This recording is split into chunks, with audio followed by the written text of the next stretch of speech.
Assalamualaikum warahmatullahi wabarakatuh. Bismillahirrahmanirrahim.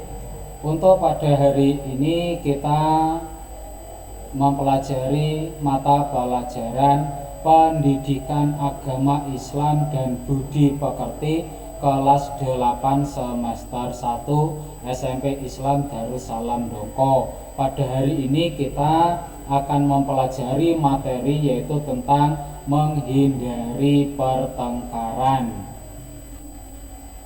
Adapun tujuan pembelajaran setelah kita mempelajari materi menghindari minuman keras, judi dan pertengkaran ini, nanti setiap peserta didik diharapkan yaitu mampu nomor 1 yaitu menjelaskan makna perilaku menghindari pertengkaran.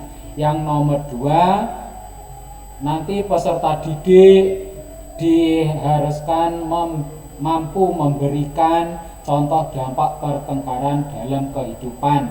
Sedangkan yang nomor 3, peserta didik nanti mampu mencari dalil nakli tentang menghindari minuman keras, judi dan pertengkaran. Sebelum kita memulai pembelajaran ini, mari terlebih dahulu kita berdoa terlebih dahulu. A'udzu billahi minasyaitonir rajim. Bismillahirrahmanirrahim.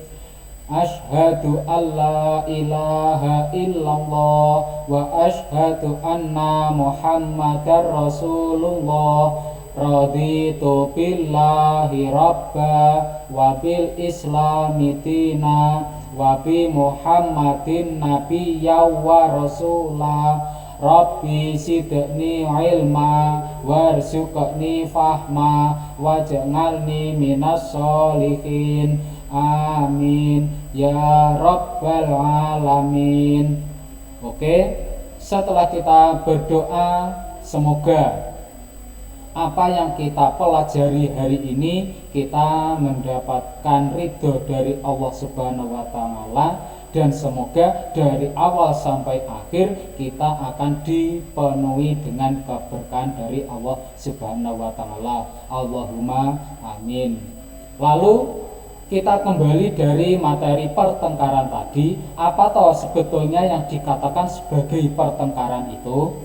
Pertengkaran itu merupakan percekcokan antara dua orang atau lebih yang dapat menimbulkan permusuhan. Sehingga ketika seseorang itu mengalami permasalahan, itu hendaknya harus diselesaikan dengan jalan yang damai. Pertengkaran itu akan dapat mengakibatkan kesedihan, kegelisahan, bahkan penyesalan di kemudian hari. Allah Subhanahu wa Ta'ala sangat membenci pertengkaran, baik antar sesama muslim maupun muslim dengan umat yang lainnya. Sehingga suatu misalkan itu kalau antara manusia dengan manusia yang lain, itu tentunya pasti mempunyai permasalahan-permasalahan, entah dengan saudaranya, entah dengan keluarganya, mungkin dengan bapaknya, mungkin dengan ibunya, atau dengan kakaknya, atau dengan adiknya, mungkin dengan tetangga atau masyarakat yang lain. Itu pasti manusia itu mempunyai permasalahan, sehingga permasalahan tersebut itu janganlah itu dibesar-besarkan, sehingga lebih baik kalau seseorang itu mempunyai permasalahan itu hendaknya itu diselesaikan dengan secara kekeluargaan atau dengan namanya jalan damai, daripada nanti kalau tidak ada sifat damai antara satu dengan orang yang lain, nanti percekcokan tersebut akan merembet sehingga timbullah yang namanya pertengkaran. Semoga kita dihindarkan dari sifat pertengkaran tersebut. Lalu kenapa pertengkaran itu di dalam Islam kok dilarang? Di sini sudah ada yaitu tentang dalilnya. dalil nakli menghindari pertengkaran. Lalu apa yang dikatakan sebagai dalil nakli itu? Dalil nakli itu sebetulnya, nakli itu nukil, artinya diambil, sehingga dalil tersebut itu diambil dari Al-Quran ataupun hadis. Di sini di sebuah contoh dalil menghindari pertengkaran, yaitu di dalam surat Ali Imran ayat 103 yang isinya A'udzu billahi minasyaitonir rajim. Bismillahirrahmanirrahim. Wa'tasimu bihablillahi jami'an wa la tafarraqu. Wadhkuru ni'matallahi 'alaikum id kuntum a'da'an fa'alafa baina qulubikum fa'asbahtum bi ni'matihi ikhwana wa kuntum ala syafa kufratin minan nari fa'anqadhakum minha kadzalika yubayyinullahu lakum ayatihi la'allakum tahtadun, yang artinya, dan berpeganglah kamu semuanya kepada tali agama Allah, dan janganlah kamu bercerai-berai, dan ingatlah akan nikmat Allah kepadamu ketika kamu dahulu masa jahiliyah bermusuh-musuhan. Maka Allah mempersatukan hatimu, lalu menjadilah kamu karena nikmat Allah orang-orang yang bersaudara, dan kamu telah berada di tepi jurang neraka, lalu Allah menyelamatkan kamu daripadanya. Demikianlah Allah menerangkan ayat-ayatnya kepadamu agar kamu mendapatkan petunjuk. Al-Quran Surat Ali Imran ayat 103. Dari dalil tersebut sudah jelas yang menyatakan bahwa pertengkaran itu hendaknya harus kita jauhi. Itu karena yang namanya bermusuhan atau pertengkaran itu merupakan sifat-sifat dari kaum jahiliyah. Sehendaknya berarti kalau kita itu sebagai bangsa yang modern, setidaknya berarti harus menghindari yang namanya pertengkaran atau permusuhan. Karena kalau kita hidup damai, itu merupakan nikmat Allah bagi kita semua.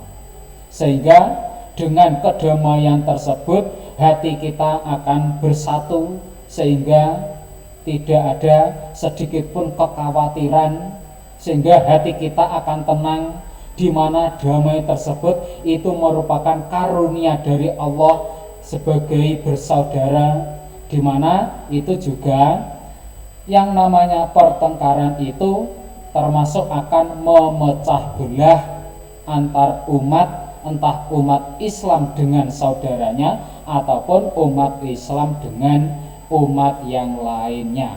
Makanya dalam Islam yang namanya pertengkaran atau permusuhan atau tawuran itu merupakan perbuatan yang tercela atau perbuatan yang hendaknya harus kita hindari.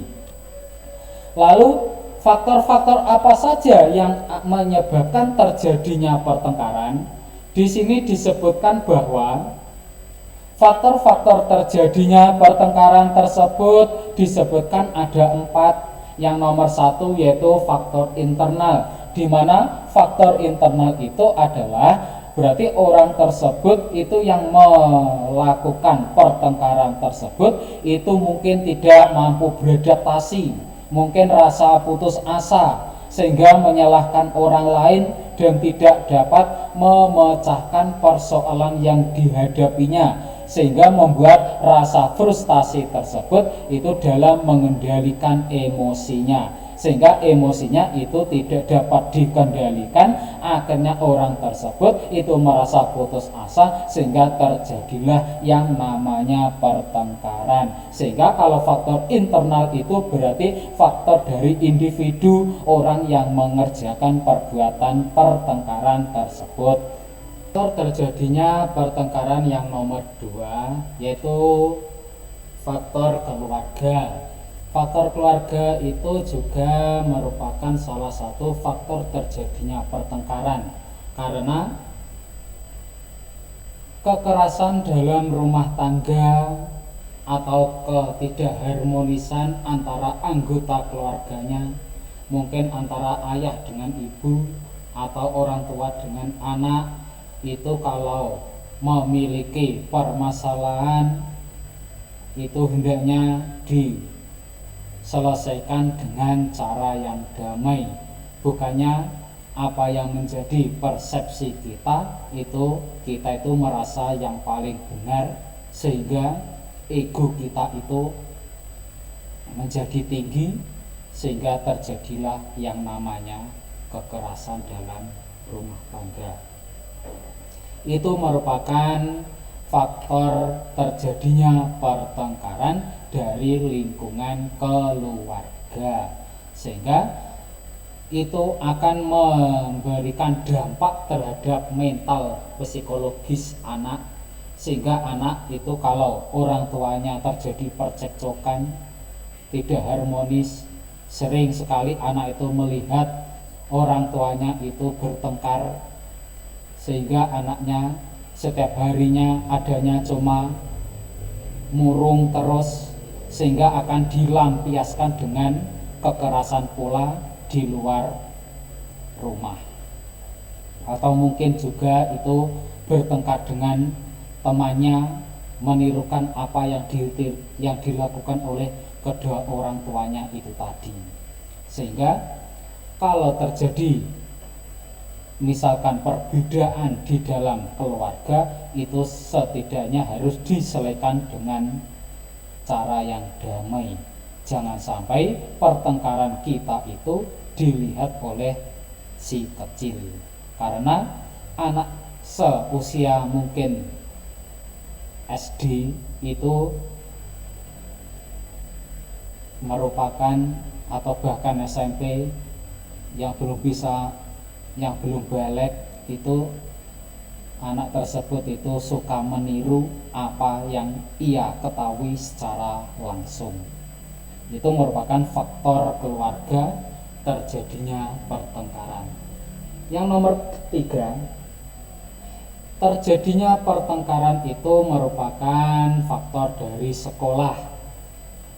Sekolah itu juga bisa menyatakan atau yang menjadikan terjadinya pertengkaran itu biasanya guru itu dalam mengajar peserta didik itu terlalu monoton, mungkin isinya cuma ceramah melulu. Kalau di sekolah, di kelas, anak kadang-kadang cuma ngantuk aja, sehingga kadang-kadang itu berbuat usil atau menjahili temannya yang tidak terima, akhirnya terjadi pertengkaran. Nah, itu makanya supaya anak itu ketika mempelajari pelajaran itu tidak terjadi kebosanan, sehingga guru itu harus ditindak dengan cara yang kreatif, dengan mengajar anaknya mungkin satu dengan yang lainnya dengan metode yang berbeda. Mungkin dia sekali-kali itu dikasih semangat, sekali-kali itu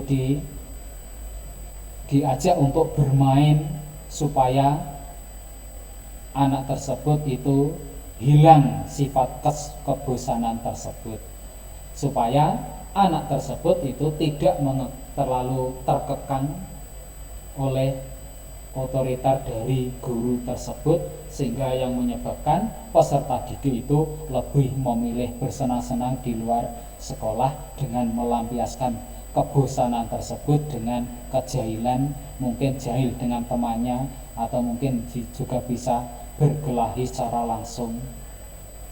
Nah, yang nomor 4 yang terjadinya pertengkaran itu adalah faktor lingkungan.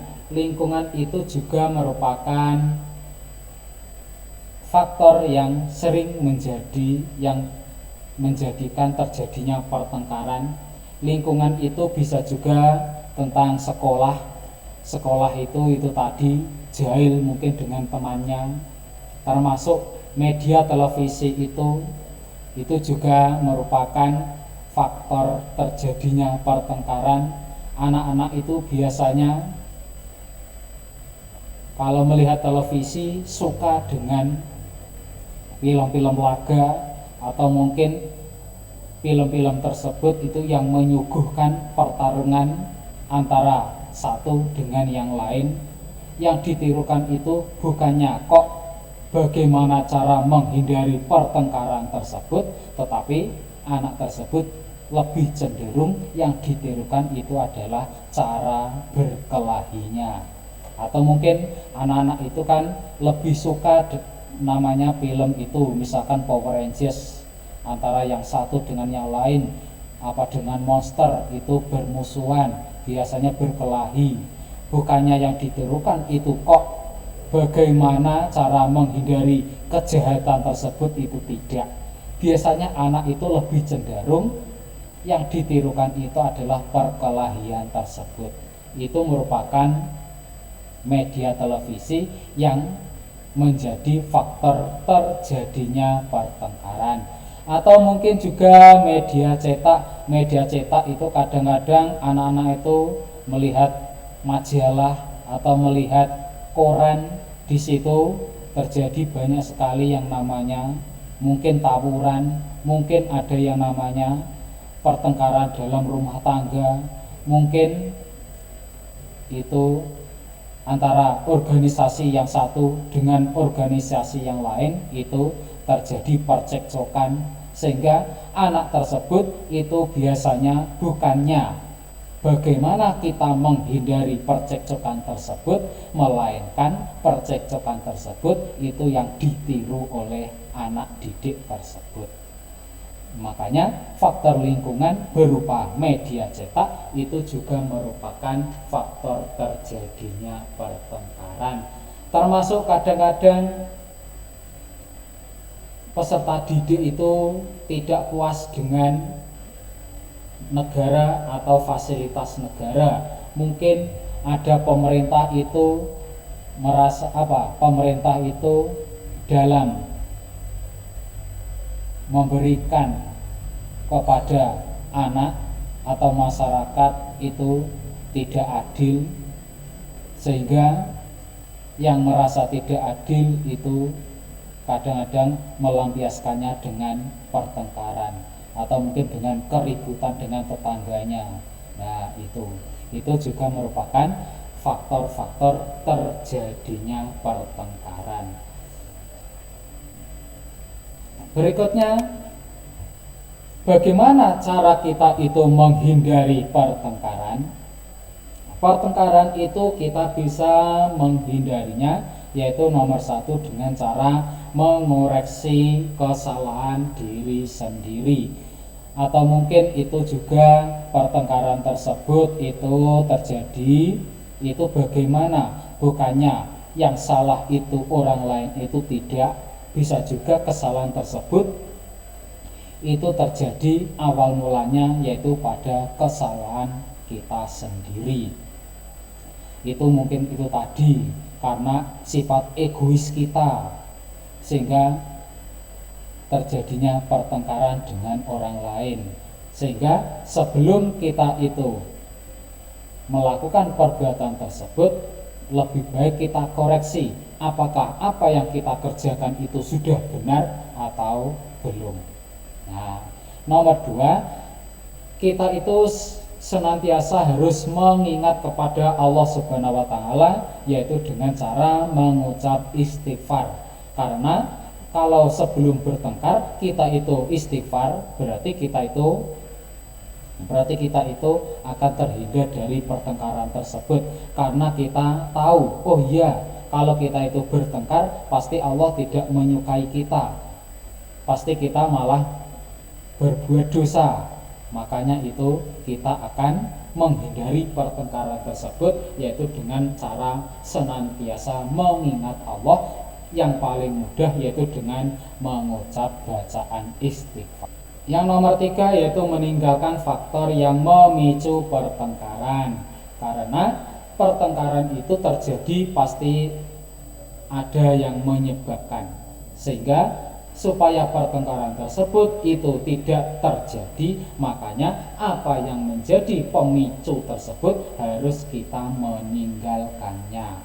Yang nomor 4 yaitu usahakan kita itu harus lapang dada, sehingga kita harus membiasakan diri dan mudah memaafkan. Yang nomor 5, menyadari dampak buruk dari pertengkaran. Oh iya, dengan pertengkaran tersebut mungkin hidup kita itu pasti merasa dengan kekhawatiran. Kalau kita mungkin pertengkaran tersebut menang, pasti akan ada orang yang akan balas dendam.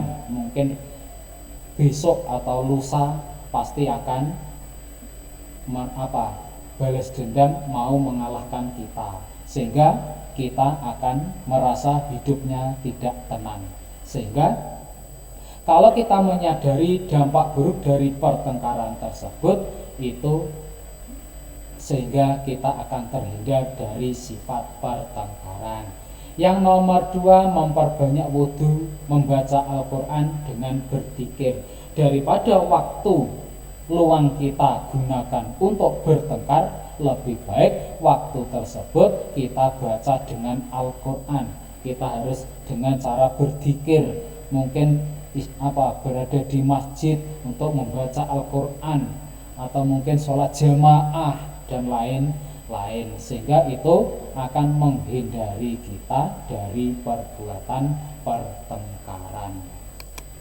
Nah, di sini ada contoh gambar yang menyatakan contoh dari sifat pertengkaran. Misalkan ini adalah dua anak yang berebut mainan, sehingga yang satu dengan yang lain tidak ada yang mau mengalah, sehingga terjadi yang namanya pertengkaran. Berikutnya ini ada gambar contoh dari pertengkaran tersebut adalah kekerasan dalam rumah tangga.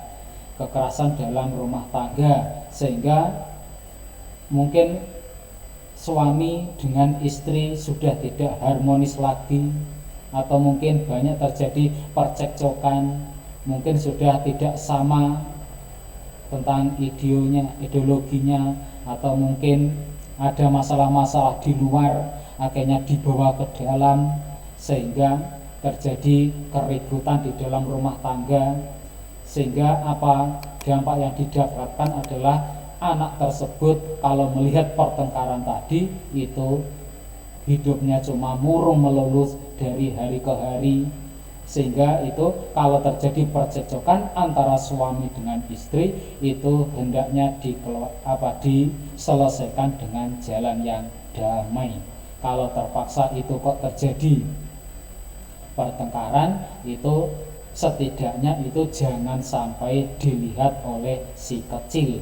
Karena kalau si kecil sampai melihat pertengkaran tersebut, pasti si kecil tadi itu akan melampiaskan di luar rumah, atau mungkin dengan cara murung sehari-harinya, atau mungkin dengan berkelahi dengan temannya, seperti yang orang tua kerjakan, sehingga anak tersebut melihat sehingga akan ditiru. Nah, termasuk itu, ini termasuk yang namanya contoh dari pertengkaran ini yang marak di berita atau di media elektronik berupa televisi. Mungkin itu banyak sekali terjadi antara organisasi yang satu dengan organisasi yang lain, kelompok yang satu dengan kelompok yang lain, mungkin sekolah yang satu dengan sekolah yang lain, itu siswa-siswanya itu atau anggota-anggotanya itu tawuran karena merasa organisasinya itu yang benar, mungkin organisasinya itu yang paling besar, supaya tidak kalah dengan yang lain. Mungkin organisasi yang satu itu kalau mempunyai masalah dengan organisasi yang lain, bukannya diselesaikan dengan duduk bersama di meja untuk menemukan kesepakatan, itu tidak, tetapi batu itu yang berbicara, atau bahkan ada yang membawa parang, sehingga yang dikhawatirkan terjadinya perkelahian tersebut antara organisasi yang satu dengan organisasi yang lain itu akan terjadi yang namanya timbulnya banyak korban. Nah, itu kadang-kadang itu juga dari perkelahian, dari tawuran tersebut akhirnya diketahui oleh aparat, akhirnya terpaksa dibawa ke kantor polisi. Nah, itu merupakan dampak atau akibat dari terjadinya perkelahian. Nah, mungkin juga tentang perkelahian tersebut itu awal mulanya itu dari organisasi Islam yang satu mengatakan organisasinya itu merupakan organisasi yang benar, sehingga kalau ada kelompok-kelompok yang merasa itu kok seharusnya yang penuh dengan maksiat, itu hendaknya harus diperangi, itu tidak boleh. Karena seharusnya kalau ada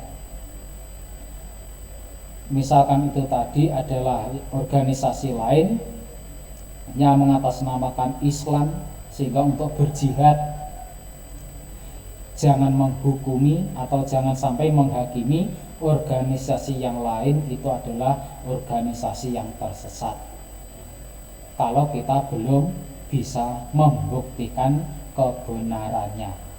Nah, begitu juga dengan organisasi tersebut, sehingga dengan organisasi yang lain yang merasa dengan mengkafirkan orang lain yang mungkin itu menurut pendapat mereka itu adalah Islam yang kurang benar, sehingga lebih baik diperangi. Nah, itu sehingga terjadi yang namanya pertengkaran. Hal-hal yang seperti itu sebetulnya itu adalah yang tidak baik, sehingga timbullah demi menjaga Islam, berani-berani mengatakan menjaga Islam, berani tawuran dengan organisasi yang lain. Nah, ini contohnya. Sehingga kalau memang ada organisasi yang lain, sehingga lebih baik kita selesaikan dengan jalan damai. Jangan merasa organisasi kita itu organisasi yang paling benar.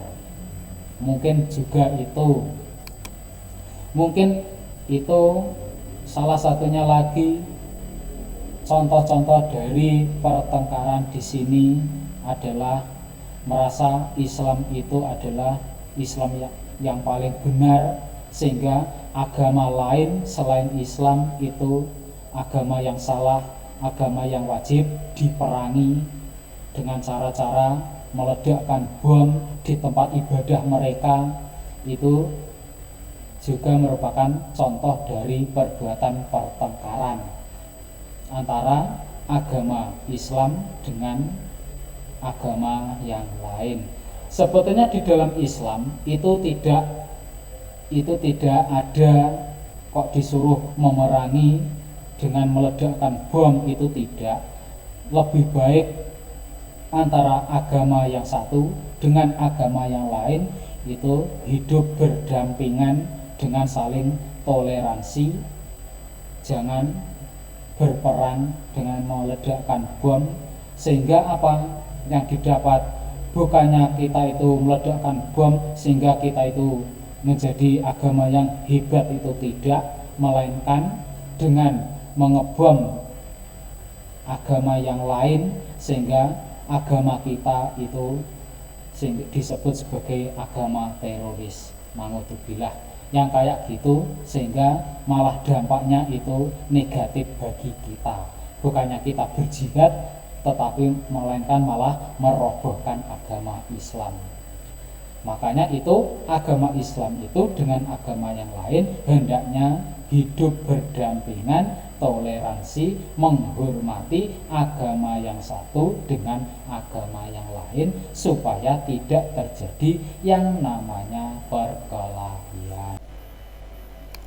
Di sini ada contoh gambar lagi, yaitu contoh-contoh dari perkelahian, di mana perkelahian tersebut merasa suatu daerah itu dianaktirikan oleh pemerintah pusat, sehingga memilih untuk memerdekakan diri dengan cara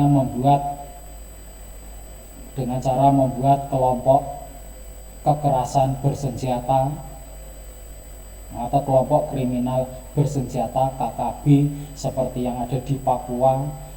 Sebetulnya pemerintah pusat itu kan sudah berusaha adil antara daerah yang satu dengan daerah yang lain. Berhubung daerah tersebut itu jauh, merasa berbeda dengan daerah yang lain, sehingga ada beberapa warganya itu yang berusaha memisahkan diri dari Negara Kesatuan Republik Indonesia dengan cara kekerasan, yaitu dengan cara menembak atau membuat kelompok kriminal bersenjata. Yang seperti itu sebetulnya itu adalah yang tidak diperkenankan. Padahal lebih baik kalau memang dia merasa kok daerahnya itu tidak adil dengan daerah yang lain, merasa pembangunannya tidak merata, lebih baik diusulkan lewat DPR, bukannya dengan baku tembak menembak. Nah, itu sehingga terjadi yang namanya pertengkaran. Nah, mungkin dari saya sampai di sini untuk materi menghindari pertengkaran. Semoga kita masih diberi kesempatan untuk bertemu di kemudian hari. Sebelum materi ini kita tutup, lebih baik kita berdoa terlebih dahulu. A'udzu billahi minasyaitonir rajim. Bismillahirrahmanirrahim. Wal ngasri innal insana lafi khusrin illalladzina amanu wa amilus solihati wa tawasau bil haqqi wa tawasau bis sabr. Amin ya rabbal alamin. Mungkin dari saya sampai di sini. Jika ada kurang lebihnya, saya minta maaf yang sebesar-besarnya. Assalamualaikum warahmatullahi wabarakatuh.